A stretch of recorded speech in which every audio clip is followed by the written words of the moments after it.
Praise Lord, hallelujah. കർത്താവായ യേശു ക്രിസ്തുവിൻ്റെ നാമത്തിലുള്ള സ്നേഹവന്ദനം. ഇന്ന് ഞാനൊരു സർപ്രൈസുമായിട്ടാണ് നിങ്ങളുടെ ഇടയിൽ വന്നിരിക്കുന്നത്. ഇന്ന് നമ്മുടെ ഇടയിൽ ഒരു ഗസ്റ്റ് ഉണ്ട്. നമുക്ക് ഗസ്റ്റിനെ പരിചയപ്പെടാം. Praise the Lord, hallelujah. Praise the Lord, hallelujah. പരിചയപ്പെടുത്താമോ സ്വയം? എൻ്റെ പേര് സജീവ് വർഗീസ്. ഞാൻ ഈ പ്രോഗ്രാം ഹോസ്റ്റ് ചെയ്യുന്ന മിനിയുടെ ഹസ്ബൻഡാണ്. നിങ്ങൾക്കെല്ലാം മനസ്സിലായി കാണുമല്ലോ, ഞങ്ങൾ ഹസ്ബൻഡ് വൈഫാണ് ഇന്ന് ഇൻ്റർവ്യൂ ആയിട്ട് വന്നിരിക്കുന്നത്. കർത്താവിൻ്റെ നാമത്തിലുള്ള സ്നേഹവന്ദനം ഞാൻ നിങ്ങളെ എല്ലാവരെയും അറിയിക്കുകയാണ്. ഈ കഴിഞ്ഞ ഫെബ്രുവരി 11 ഞങ്ങളുടെ വെഡിങ് ആനിവേഴ്സറി ആയിരുന്നു. എത്ര വർഷമായിട്ടാണ് നമ്മളുടെ വെഡിങ് കഴിഞ്ഞിട്ട്? ഓർക്കുന്നുണ്ടോ? 33 വർഷം. Hallelujah, praise the Lord. 33 years ആയി. ഈ 33 yearsൽ ഒരു മാരേജ് ലൈഫിൽ എന്താണ് പ്രത്യേകമായിട്ടും എടുത്തു പറയാനുള്ളത്? ഒത്തിരി ഉണ്ട്. പറയാനാണെങ്കിൽ കോഴ്സ് ലൈഫ് എന്ന് പറയുന്നത് ജീവിതത്തിൽ എപ്പോഴും അപ്സ് ആൻഡ് ഡൗൺസ് ജീവിതത്തിൽ വരിക എന്നുള്ളത് സ്വാഭാവികമാണ്. അതെല്ലാവരുടെയും ജീവിതത്തിൽ, അത് ചെറിയവരായാലും വലിയവരായാലും ഏത് രാജ്യക്കാരും ഏത് വർഗമായാലും ആത്മീകരും അനാത്മീകരും എല്ലാവരുടെയും ജീവിതത്തിൽ അപ്സ് ആൻഡ് ഡൗൺസ് ജീവിതത്തിൽ വരും. 100% ഒരുപോലെ ഒരേ രീതിയിൽ ജീവിതം നടക്കുമെന്ന് ആരെങ്കിലും അങ്ങനെ കരുതുന്നതെങ്കിൽ അത് തെറ്റായ ഒരു ചിന്തയാണ്. അങ്ങനെ നടക്കുന്നെങ്കിൽ ഒരിക്കലും അത് ഒറിജിനൽ ശരിക്കുള്ള ഒരു ജീവിതമല്ല. പക്ഷേ ഇവിടെ വ്യത്യാസം എന്ന് പറയുന്നത് ഒരു ലോകമനുഷ്യൻ അതിനെയും ലോകപ്രകാരം വലിയ പ്രതാപത്തിൽ, വലിയ സ്ഥാനത്തിൽ, വലിയ പണപ്രകാരവും മറ്റെല്ലാ രീതിയിലും നല്ല സ്ഥാനങ്ങൾ വഹിക്കുന്നവരാകാം. പക്ഷെ അവർ ലോകപ്രകാരം ജീവിക്കുന്നവരാണെങ്കിൽ അവരുടെ ജീവിതത്തിൽ ഒരു അപ്സ് ആൻഡ് ഡൗൺസ് അല്ലെങ്കിൽ ഒരു പ്രതികൂലങ്ങൾ, ഒരു സാഹചര്യങ്ങൾ കടന്നു വരുമ്പോൾ അവർ ഈ സിറ്റുവേഷനെ ഫേസ് ചെയ്യുന്നതും ഒരു ആത്മീയത്തിൽ ജീവിക്കുന്ന, അതായത് പ്രത്യേകിച്ചും കർത്താവായ യേശു ക്രിസ്തുവിൻ്റെ സാക്ഷിയായി കർത്താവായ യേശു ക്രിസ്തുവിൽ പണിയപ്പെടുന്ന ഒരു കുടുംബജീവിതം, യേശുവാകുന്ന പാറമേൽ പണിയപ്പെടുന്ന ഒരു കുടുംബജീവിതം നയിക്കുന്ന ഒരു ദമ്പതികൾ അവരുടെ ജീവിതത്തിലും അപ്സ് ആൻഡ് ഡൗൺസ് വരത്തില്ല എന്നല്ല. ദൈവജനം നമ്മളെ ഓർമ്മിപ്പിക്കുന്നത് ആ പാറമേൽ പണിത ഭവനത്തെക്കുറിച്ച്. ആ പാറമേൽ പണിത ഭവനം, പാറ ആരാണ്? യേശു ക്രിസ്തു ആകുന്ന പാറ. ആ പാറമേൽ പണിത ഭവനത്തിലും കാറ്റടിക്കത്തില്ലെന്നല്ല, കോളടിക്കത്തില്ലെന്നല്ല, തിരമാലകൾ വരത്തില്ല എന്നല്ല. തിരമാലകൾ വരും, കാറ്റുകൾ അടിക്കും, കോളുകൾ അടിക്കും. പക്ഷേ അവരിൽ പണിത ഭവനം അതൊരിക്കലും തകർന്നു പോവുകയില്ല. കാരണം അത് യേശു ക്രിസ്തുവിനാണ് അത് ഉറച്ചു നിൽക്കുന്നത്. മറ്റുള്ളവർ പ്രതികൂലങ്ങൾ വരുമ്പോൾ, പ്രയാസങ്ങൾ വരുമ്പോൾ അവർക്കത് താങ്ങാൻ പറ്റത്തില്ല. പല ലോകപ്രകാരമുള്ള തെറ്റായ തീരുമാനങ്ങൾ അവർ ചെന്നെത്തും. തെറ്റായ തീരുമാനങ്ങൾ അവർ ചെന്ന് അവരുടെ ജീവിതം വരെ അവസാനിപ്പിച്ചെന്നിരിക്കും. വളരെ വേദനിപ്പിക്കുന്ന പല സംഭവങ്ങൾ നമ്മുടെ സമൂഹത്തിൽ ഇന്നും നടന്നുകൊണ്ടിരിക്കുന്നു. നമ്മളത് കേൾക്കുകയും അറിയുകയും ചെയ്യുമ്പോൾ നമ്മൾ വളരെയധികം ഭാരപ്പെടുന്നു. പക്ഷേ അതൊക്കെ ഓർക്കുമ്പോൾ ദൈവത്തെ നാം സ്തുതിക്കുക ചെയ്യുന്നത്. എന്തുകൊണ്ട്? ദൈവമേ, നീ ഞങ്ങളെ വിളിച്ചു വേർതിരിച്ചത്, അങ്ങ് ഞങ്ങളെ വീണ്ടെടുത്തത് കൊണ്ട്, നമ്മുടെ മിടുക്കും കൊണ്ടോ നമ്മുടെ കഴിവ് കൊണ്ടോ നമ്മുടേതായ പുണ്യപ്രവർത്തികളുണ്ടോ നമുക്കെന്ന് അവകാശം പറയാൻ നമുക്കൊന്നുമില്ല. കർത്താവിൻ്റെ കരുണ കൊണ്ട് മാത്രമാണ് കർത്താവ് നമ്മളെ തിരഞ്ഞെടുത്തത്. അതിനായിട്ട് ഞാൻ ദൈവത്തെ സ്തുതിക്കുന്നു, സ്തോത്രം ചെയ്യുന്നു. അതുകൊണ്ട് എനിക്ക് പറയാനുള്ളത്, കുടുംബജീവിതത്തിൽ തന്നെയല്ല, നമ്മുടെ ജീവിതത്തിൽ മുമ്പോട്ടുള്ള ഏത് മേഖലകളിലും യേശു ക്രിസ്തുവിലാണ് നമ്മുടെ ജീവിതം നാം ഉറപ്പിച്ച് മുമ്പോട്ട് പോകുന്നതെങ്കിൽ ഏത് പ്രതികൂലം, അത് ഞാൻ 100% അഷ്യൂറൻസോടുകൂടി എനിക്ക് പറയാൻ പറ്റും. ഏത് പ്രതികൂലം ആയിക്കോട്ടെ, എങ്ങനത്തെ സാഹചര്യം ആയിക്കോട്ടെ, അവൻ നഷ്ടപ്പെട്ടു പോവുകയില്ല, അവൾ നഷ്ടപ്പെട്ടു പോവുകയില്ല, അവർ നശിച്ചു പോവുകയില്ല. അവർ വചനം പറയുന്ന ഒരു നല്ലൊരു വാക്യമുണ്ട്, യെശയ്യാവിൻ്റെ പ്രവചനം 41-ാം അധ്യായത്തിൽ. അവിടെ പറയുന്നത്, യഹോവയെ കാത്തിരിക്കുന്നവർ അവർ ശക്തിയെ പുതുക്കും, അവർ കഴുകന്മാരെ പോലെ ചിറകടിച്ച് പറന്നു വീഴും, അവർ ക്ഷീണിച്ചു പോകാതെ ഓടുകയും തളർന്നു പോകാതെ നടക്കുകയും ചെയ്യുന്ന, അതാണ് ദൈവവേദനെ സംബന്ധിച്ചോളം അവൻ്റെ ജീവിതം. ഇതാണ് എനിക്ക് പറയാനുള്ളത്. സ്തോത്രം. ഈ 33 വർഷക്കാലം എങ്ങനെ നമ്മൾ നിന്നു? ഒരു ഭാര്യയും ഭർത്താവുമായിട്ട് എങ്ങനെ നിന്നു? നമുക്കറിയാം, ഞങ്ങൾക്ക് ഒരുപാട് പ്രതികൂലങ്ങൾ വന്നിട്ടുണ്ട്. Family problems, parents problems, siblings problems, job problems, ചർച്ചുകളിൽ നിന്നുള്ള പ്രോബ്ലംസ്, നമ്മുടെ ഭവനത്തിൽ നിന്നും ഭവനത്തിൻ്റെ അകത്തും പുറത്തും ഞങ്ങൾ തമ്മിൽ പ്രോബ്ലംസ് വന്നിട്ടുണ്ട്. How did you manage? How did you overcome all these problems? Exactly what I said earlier. I mean, just because of the grace of the God. I mean, Jesus Christ. I mean, ക്രിസ്തു ആകുന്ന ആ വലിയൊരു ആശ്വാസം, യേശു ആകുന്ന ആ വലിയ ഒരു comfort നമുക്ക് ലഭിച്ചിരിക്കുന്നത്. അതായത് യേശു ക്രിസ്തു പറഞ്ഞിരിക്കുന്നത്, ഞാൻ നിന്നെ ഒരു നാളും കൈവിടുകയില്ല, ഞാൻ നിന്നെ ഒരു നാളും ഉപേക്ഷിക്കുകയില്ല. അകത്തും പുറത്തുനിന്നും നമുക്ക് പലപ്പോഴും വേദനകൾ സംഭവിച്ചിട്ടുണ്ട്, കുത്തകൾ ഉണ്ടായിട്ടുണ്ട്, ചിന്തിക്കാതെ പ്രതീക്ഷിക്കാത്ത രീതിയിലുള്ള അലിഗേഷൻസ് നമുക്കെതിരായിട്ട് വന്നിട്ടുണ്ട്. പലപ്പോഴും നമുക്ക് ലോകപ്രകാരമായാലും ചിന്തിച്ചാലും ആർക്കായാലും നമുക്ക് വെളിയിൽ നിന്ന് അല്ലെങ്കിൽ നമ്മൾ പരിചയമില്ലാത്ത അല്ലെങ്കിൽ അൺനോൺ പേഴ്സണിൽ നിന്ന് നമുക്കൊരു ഒരു അറ്റാക്ക് ഉണ്ടാകുമ്പോൾ നമുക്ക് അത്രയും വേദനിക്കത്തില്ല, നമുക്ക് അത്രയും പ്രയാസം ഉണ്ടാകത്തില്ല, അല്ലെങ്കിൽ നമ്മൾ അതിനെക്കുറിച്ച് അത്രയും വറിയാകത്തില്ല. നമ്മൾ അതിനെ പ്രിപ്പയർഡ് ആയിട്ട് അതിനെ നമ്മൾ റെസ്പോണ്ട് ചെയ്യാൻ വേണ്ടി നമ്മൾ റെഡിയാകും. പക്ഷേ പ്രയാസം ഉണ്ടാകുന്നത്, പ്രശ്നം ഉണ്ടാകുന്നത് എവിടെയാണെന്ന് വെച്ചാൽ ഏറ്റവും കൂടുതൽ താങ്ങാൻ പറ്റാതെ വരുന്ന സാഹചര്യം എന്ന് പറയുന്നത് നമ്മൾ ഏറ്റവും കൂടുതൽ വിശ്വസിക്കുകയും ഏറ്റവും കൂടുതൽ സ്നേഹിക്കുകയും നമ്മുടെ കൂടെ അവർ കാണും എന്ന് കരുതുന്ന ചിലർ നമ്മളെ തള്ളി പറയുമ്പോൾ, അല്ലെങ്കിൽ നമ്മൾ ചിന്തിക്കാത്ത ചില വിഷയങ്ങൾ നമ്മുടെ മേലെ ആരോപിച്ചിട്ട് അങ്ങനെയുള്ള അലിഗേഷൻസുമായി നമുക്കെതിരായിട്ട് കടന്നു വരുമ്പോൾ നമ്മൾ വിചാരിക്കും ദൈവമേ എല്ലാം. പക്ഷെ അന്നേരവും കർത്താവ് നമ്മളെ പറയുന്നൊരു വാക്കുണ്ട്, ഒരു പെറ്റമ്മ തൻ്റെ കുഞ്ഞിനെ മറന്നാലും മറക്കാൻ സാധ്യതയില്ല. പക്ഷേ ഇന്നത്തെ സാഹചര്യത്തിൽ നാം കാണുകയും കേൾക്കുകയും ചെയ്യുന്നതാണ് പെറ്റമ്മമാർ പോലും തൻ്റെ കുഞ്ഞുങ്ങളെ മറന്നു പോകുന്ന സാഹചര്യം. പക്ഷെ വചനം പറയുന്നത് ഒരു പെറ്റമ്മ തൻ്റെ കുഞ്ഞിനെ മറന്നാൽ പോലും ഞാൻ നിന്നെ മറക്കുകയില്ല, ഞാൻ നിന്നെ കൈവിടുകയില്ല. ആ നാഥൻ എൻ്റെ കൂടെ, നമ്മുടെ കൂടെ, ഈ കുടുംബത്തിൻ്റെ നാഥനായിരിക്കുന്നത് കൊണ്ട് എനിക്ക് 100% പറയാൻ പറ്റും. പ്രശ്നങ്ങളില്ല എന്നല്ല, പ്രയാസങ്ങളില്ല എന്നല്ല, പക്ഷെ അവിടെ കരം പിടിച്ച് നടത്തുന്ന നല്ല നാഥൻ. ആമേൻ, സ്തോത്രം, ഹല്ലേലൂയ. അതാണ് ഞങ്ങളെ നിർത്തിയത്. ഞങ്ങൾക്ക് വേണമെങ്കിൽ എത്രയോ പ്രാവശ്യം സെപ്പറേറ്റ് ആകായിരുന്നു, എത്രയോ പ്രാവശ്യം നമുക്ക് ജീവിതത്തിൽ നിന്ന് ജീവൻ അവസാനിപ്പിക്കാവുന്ന സാഹചര്യങ്ങളൊക്കെ ഉണ്ടാകുമായിരുന്നു. എല്ലാവർക്കും ഉണ്ടാകുന്ന പ്രശ്നങ്ങളാണ്. എന്നാൽ ഞങ്ങളെ നിർത്തിയത് ഒരു ദൈവകൃപയാണ്. ഈ മാരീഡ് ലൈഫ് 33 ഇയേഴ്സിൽ നിന്ന് എനിക്ക് കിട്ടിയ വലിയ സമ്പാദ്യമാണ് ക്രിസ്തുവിൻ്റെ സ്നേഹം എന്ന് പറയുന്നത്. ഓരോ തകർച്ചയിലും ഓരോ പ്രശ്നങ്ങളിലും കണ്ടെത്തിയ ആ സ്നേഹം, ഞങ്ങൾക്ക് ലഭിച്ച സ്നേഹം ക്രിസ്തുവിൻ്റെ സ്നേഹമാണ്. ആ സ്നേഹമില്ലെങ്കിൽ ഒരിക്കലും ഞങ്ങൾക്ക് അടുത്ത ഒരു സ്റ്റെപ്പ് മുന്നോട്ട് പോകുവാനേ സാധിക്കത്തില്ല. ഞങ്ങൾ എവിടെ തുടങ്ങി, ഇന്ന് ഞങ്ങൾ എവിടെയായിരിക്കുന്നു? ഇന്ന് ഞങ്ങൾക്ക് സന്തോഷമായിട്ട് പറയാനായിട്ട് പറ്റും, ഞങ്ങൾ ക്രിസ്തുവിലാണ് നിൽക്കുന്നത്, ഞാനും എൻ്റെ കുടുംബവുമോ ഞങ്ങൾ യഹോവയെ സേവിക്കുമെന്ന് പറയാൻ തക്കവണ്ണം ദൈവമാണ് സഹായിച്ചത്. പ്രശ്നമില്ല എന്നല്ല, പ്രതികൂലങ്ങളില്ല എന്നല്ല, അതിൻ്റെ മീതെ പറക്കുവാൻ തക്കവണ്ണമുള്ളൊരു കൃപയുമായിട്ടാണ് ഞങ്ങൾ ഇവിടെ ഇരിക്കുന്നത്. ഇപ്പം ഞാനൊരു ക്വസ്റ്റ്യൻ ചോദിച്ചോട്ടെ. എന്നെ പറ്റിയിട്ട് ഒരു ഭാര്യ എന്നുള്ള നിലയിൽ you can say some weak points and some strong, like how, എങ്ങനെയാണ് ഞാൻ എൻ്റെ ജീവിതത്തിൽ എങ്ങനെ ശക്തീകരിച്ചു, ഒരു ഭാര്യ എന്നുള്ള നിലയിൽ ഞാൻ എന്താണ് ചെയ്തത്, എന്താണ് ചെയ്യാതിരുന്നത് എന്ന് യു ക്യാൻ ഓപ്പൺലി മെൻഷൻ. ഇപ്പം അടുത്തൊരു വഴക്കിലേക്കോ അടിയിലേക്കോ പോകാൻ ആരോട് കൂടി എല്ലാവരോടൊക്കെ ചോദിക്കുന്നത് എനിക്ക് തോന്നി. പക്ഷേ എങ്കിലും ഉള്ള കാര്യം, I don't mind to speak it out, in a very proper way and boldly. ഒരു കാര്യത്തിൽ ഞാൻ ദൈവത്തിന് സ്തോത്രം ചെയ്യുന്നു, സന്തോഷിക്കുന്നു, കർത്താവിന് നന്ദി പറയുന്നു. ജീവിതത്തിലെ നമ്മുടെ നല്ല അംശങ്ങൾ കണ്ടുകൊണ്ടല്ല, കർത്താവ് നമ്മളെ സ്നേഹിച്ച്, ദൈവജനം നമ്മളെ ഓർപ്പിക്കുന്നത് നിങ്ങൾ പാപികളായിരിക്കുമ്പോൾ തന്നെ കർത്താവ് നമ്മളെ തിരഞ്ഞെടുത്തു. നമ്മുടെ നന്മ കണ്ടുകൊണ്ടല്ല കർത്താവ് തിരഞ്ഞെടുത്തത്, നമ്മുടെ കുറവുകളെ കണ്ടുകൊണ്ടാണ്. ആ കുറവുവശം കണ്ടുകൊണ്ട് അതിനെ മെനഞ്ഞെടുക്കുവാനും വാർത്തെടുക്കുവാനുമാണ് കർത്താവ് ആഗ്രഹിക്കുന്നത്. നമ്മുടെ കുറവുകളെ കണ്ടുകൊണ്ടാണ്. പക്ഷേ നമ്മളിൽ കർത്താവ് കാണുന്ന ചില നല്ല ഭാഗങ്ങളുണ്ട്. അതാണ് ദൈവസന്നിധിയിൽ നാം വിശ്വസ്തരായിരിക്കുക. കർത്താവ് നമ്മളെ വിളിച്ചെടുത്ത് കർത്താവിനോട് ചേർത്ത് കഴിയുമ്പോൾ, കർത്താവിനോട് ചേർന്ന് നാം ജീവിക്കുമ്പോൾ ആ ദൈവനാമ മഹത്വത്തിനായിട്ട്.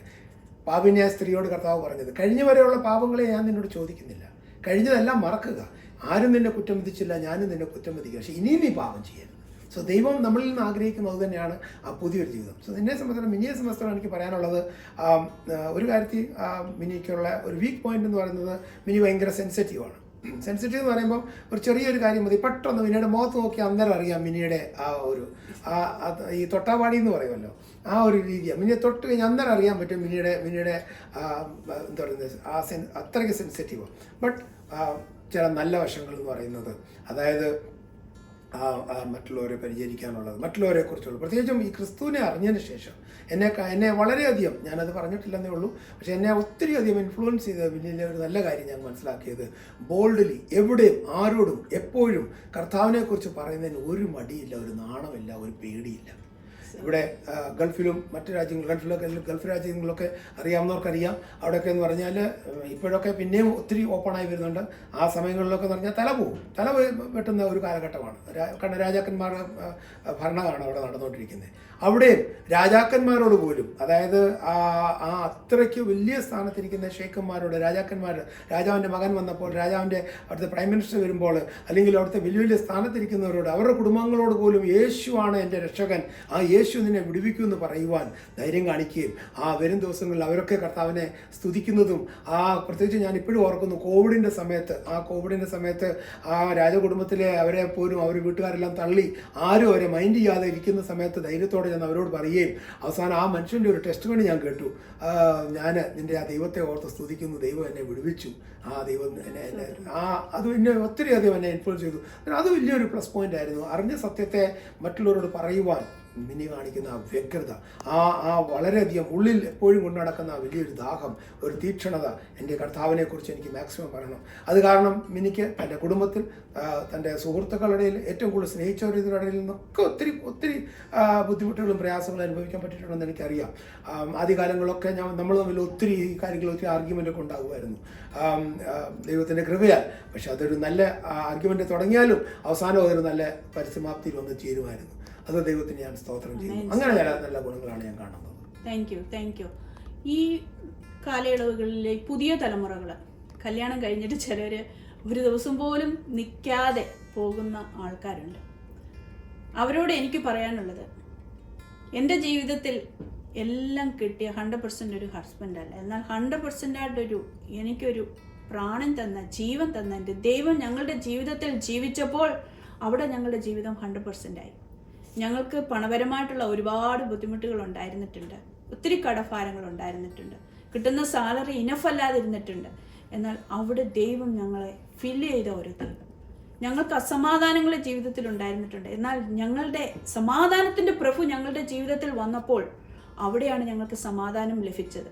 ഇപ്പോഴും ഞാൻ ഓർക്കുന്നുണ്ട്, ഞങ്ങൾ മാരേജ് കഴിഞ്ഞ ആ ഫസ്റ്റ് വീക്കിൽ അച്ഛൻ പാടുന്ന ഒരു പാട്ടുണ്ട്, എൻ്റെ സമ്പത്തൊന്ന് എന്തെന്ന് ചൊല്ലുവാൻ എനിക്ക് വേറെ ഒന്നുമില്ല. അപ്പം അന്ന് ഞാൻ യാക്കോബ സമുദായത്തിലാണ്, ഓർത്തഡോക്സിൽ.